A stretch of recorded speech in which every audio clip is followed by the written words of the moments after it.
ചെട്ടിക്കാട് ജപമാല രാജ്ഞി ദേവാലയത്തിലെ വിശുദ്ധ യൗസേപ്പിതാവിന്റെ ഊട്ടുതിരുനാൾ ഭക്തിസാന്ദ്രമായി. ഊട്ടുനേർച്ചയിൽ പങ്കെടുക്കാൻ നാനാജാതി മതസ്ഥരായ ആയിരങ്ങളെത്തി. ചെട്ടിക്കാട് ജപമാല രാജ്ഞി ദേവാലയത്തിൽ വിശുദ്ധ യൗസേപ്പിതാവിന്റെ ഊട്ടുതിരുനാൾ ആഘോഷിച്ചു. കൊടികയറ്റം, ആഘോഷമായ തിരുനാൾ ദിവ്യബലി, പ്രദക്ഷിണം, ഊട്ടുനേർച്ച എന്നിവ ഇതോടനുബന്ധിച്ച് നടന്നു. തിരുനാൾ തിരുക്കർമ്മങ്ങൾക്ക് ചെട്ടിക്കാട് വിശുദ്ധ അന്തോണീസ് തീർത്ഥാടന കേന്ദ്രം rector father doctor Benny Vazhakkoottathil, Aluva OLM seminary rector reverend father Rinoy Thomas, father Ajay Puthenparambil എന്നിവർ മുഖ്യ കാർമ്മികത്വം വഹിച്ചു.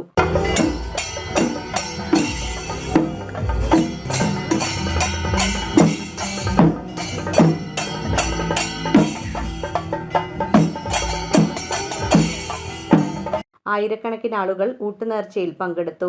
തിരുനാൾ committee convener Ridhin Padamattummal, joint convener Sharon Panakkal, ഖജാൻജി ഫ്രാൻസൻ പാറേക്കാട്ടിൽ എന്നിവർ ആഘോഷ പരിപാടികൾക്ക് നേതൃത്വം നൽകി. News bureau, Paravur.